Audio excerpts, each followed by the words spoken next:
Chapter 10. The lobster Quadrille the mock turtle sighed deeply, and drew the back of one flapper across his eyes. He looked at Alice, and tried to speak, but for a minute or two sobs choked his voice.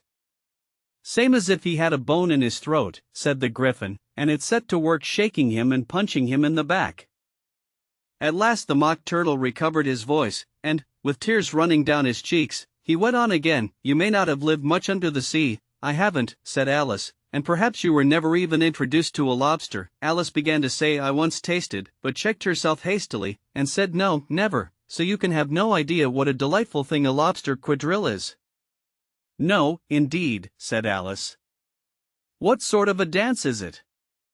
"Why," said the Griffin, "you first form into a line along the seashore." "2 lines," cried the mock turtle. "Seals, turtles, salmon, and so on, then, when you've cleared all the jellyfish out of the way." "That generally takes some time," interrupted the Griffin. "You advance twice each with a lobster as a partner," cried the Griffin. "Of course," the mock turtle said, "advance twice, set to partners, change lobsters, and retire in same order," continued the Griffin. "Then, the mock turtle went on, you throw the lobsters," shouted the Griffin, with a bound into the air. "As far out to sea as you can swim after them," screamed the Griffin. "Turn a somersault in the sea," cried the mock turtle, capering wildly about. "Change lobsters again," yelled the Griffin at the top of its voice. "Back to land again, and that's all the first figure," said the mock turtle, suddenly dropping his voice, and the two creatures, who had been jumping about like mad things all this time, sat down again very sadly and quietly, and looked at Alice. "It must be a very pretty dance," said Alice timidly. "Would you like to see a little of it?" said the mock turtle. "Very much indeed," said Alice. "Come, let's try the first figure," said the mock turtle to the Griffin. "We can do without lobsters, Which shall sing?" "Oh, you sing," said the Griffin. "I've forgotten the words." So they began solemnly dancing round and round Alice, every now and then treading on her toes when they passed too close, and waving their forepaws to mark the time, while the mock turtle sang this, very slowly and sadly. "Will you walk a little faster?" said a whiting to a snail. "There's a porpoise close behind us, and he's treading on my tail. See how eagerly the lobsters and the turtles all advance. They are waiting on the shingle. Will you come and join the dance? Will you, won't you, will you, won't you join the dance? Will you, won't you, will you, won't you join the dance? You can really have no notion how delightful it will be when they take us up and throw us, with the lobsters, out to sea." But the snail replied, too far, and gave a look askance. Said he thanked the whiting kindly, but he would not join the dance. Would not, could not, would not, could not, would not join the dance. Would not, could not, would not, could not join the dance. "What matters it how far we go?" his scaly friend replied. "There is another shore, upon the other side. The further off from England the nearer is to France. Then turn not pale, beloved snail, but come and join the dance. Will you, won't you, will you, won't you join the dance? Will you, won't you, will you, won't you join the dance?" "Thank you, it's a very interesting dance to watch," said Alice, feeling very glad that it was over at last, "and I do so like that curious song about the whiting." "Oh, as to the whiting," said the mock turtle, "you've seen them, of course?" "Yes," said Alice, "I've often seen them at Din." She checked herself hastily. "I don't know where Din may be," said the mock turtle, "but if you've seen them so often, of course you know what they're like." "I believe so," Alice replied thoughtfully. "They have their tails in their mouths, and they're all over crumbs." "You're wrong about the crumbs," said the mock turtle. "Crumbs would all wash off in the sea. But they have their tails in their mouths, and the reason is." Here the mock turtle yawned and shut his eyes.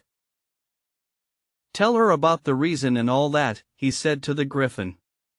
"The reason is," said the Griffin, "that they would go with the lobsters to the dance. So they got thrown out to sea. So they had to fall a long way. So they got their tails fast in their mouths. so they couldn't get them out again. That's all. Thank you, said Alice, it's very interesting. I never knew so much about a whiting before. I can tell you more than that, if you like, said the Griffin. Do you know why it's called a whiting? I never thought about it, said Alice. Why? It does the boots and shoes, the Griffin replied very solemnly. Alice was thoroughly puzzled. Does the boots and shoes, she repeated in a wondering tone. Why, what are your shoes done with, said the Griffin. I mean, what makes them so shiny? Alice looked down at them, and considered a little before she gave her answer. They're done with blacking, I believe. Boots and shoes under the sea, the Griffin went on in a deep voice, are done with a whiting. Now you know. And what are they made of? Alice asked in a tone of great curiosity. Soles and eels, of course, the Griffin replied rather impatiently. Any shrimp could have told you that. If I'd been the whiting, said Alice, whose thoughts were still running on the song, I'd have said to the porpoise, keep back, please, we don't want you with us. They were obliged to have him with them, the Mock Turtle said, no wise fish would go anywhere without a porpoise. Wouldn't it really, said Alice in a tone of great surprise. Of course not, said the Mock Turtle, why, if a fish came to me, and told me he was going a journey, I should say with what purpose? Don't you mean purpose, said Alice. I mean what I say, the Mock Turtle replied in an offended tone. And the Griffin added, come, let's hear some of your adventures. I could tell you my adventures, beginning from this morning, said Alice a little timidly, but it's no use going back to yesterday, because I was a different person then. Explain all that, said the Mock Turtle. No, no. The adventures first, said the Griffin in an impatient tone, explanations take such a dreadful time. So Alice began telling them her adventures from the time when she first saw the white rabbit. She was a little nervous about it just at first. The two creatures got so close to her, one on each side, and opened their eyes and mouths so very wide, but she gained courage as she went on. Her listeners were perfectly quiet till she got to the part about her repeating "You are old, Father William," to the caterpillar, and the words all coming different, and then the Mock Turtle drew a long breath, and said, "That's very curious." "It's all about as curious as it can be," said the Griffin. "It all came different," the Mock Turtle repeated thoughtfully. "I should like to hear her try and repeat something now." "Tell her to begin." He looked at the Griffin as if he thought it had some kind of authority over Alice. "Stand up and repeat 'tis the voice of the sluggard," said the Griffin. How the creatures order one about, and make one repeat lessons, thought Alice. I might as well be at school at once. However, she got up, and began to repeat it, but her head was so full of the Lobster quadrille, that she hardly knew what she was saying, and the words came very queer indeed. "'Tis the voice of the Lobster, I heard him declare, you have baked me too brown, I must sugar my hair. As a duck with its eyelids, so he with his nose trims his belt and his buttons, and turns out his toes." Later editions continued as follows: "When the sands are all dry, he is gay as a lark, and will talk in contemptuous tones of the shark, but, when the tide rises and sharks are around, his voice has a timid and tremulous sound." "That's different from what I used to say when I was a child," said the Griffin.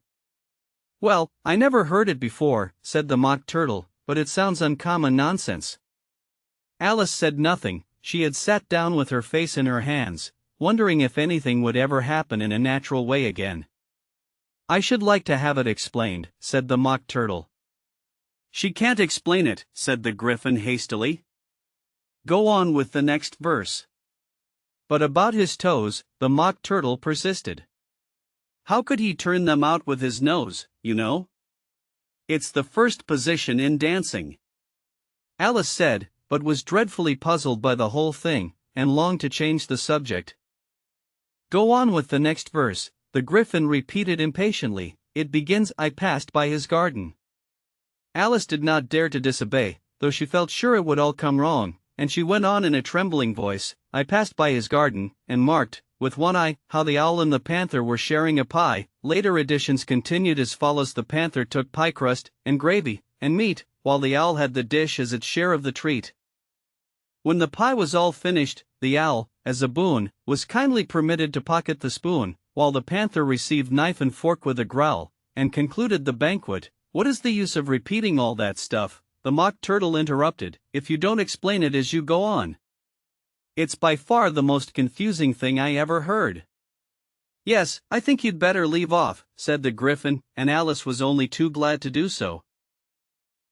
"Shall we try another figure of the Lobster Quadrille?" the Gryphon went on. "Or would you like the Mock Turtle to sing you a song?" "Oh, a song, please, if the Mock Turtle would be so kind," Alice replied, so eagerly that the Gryphon said, in a rather offended tone, "No accounting for tastes. Sing her turtle soup, will you, old fellow?" The Mock Turtle sighed deeply, and began, in a voice sometimes choked with sobs, to sing this beautiful soup, so rich and green, waiting in a hot tureen. Who for such dainties would not stoop? Soup of the evening, beautiful soup. Soup of the evening, beautiful soup. Beautiful soup oop. Beautiful soup oop. Soup of the evening, beautiful, beautiful soup. Beautiful soup. Who cares for fish, game, or any other dish? Who would not give all else for 2p Pennyworth only of beautiful soup? Pennyworth only of beautiful soup? Beautiful soup oop. Beautiful soup oop. Soup of the evening, beautiful, beautiful soup. Chorus again, cried the Gryphon, and the Mock Turtle had just begun to repeat it, when a cry of "the trial's beginning" was heard in the distance. "Come on," cried the Gryphon, and, taking Alice by the hand, it hurried off, without waiting for the end of the song. "What trial is it?" Alice panted as she ran, but the Gryphon only answered "Come on," and ran the faster, while more and more faintly came, carried on the breeze that followed them, the melancholy words, "Soup of the evening, beautiful, beautiful soup."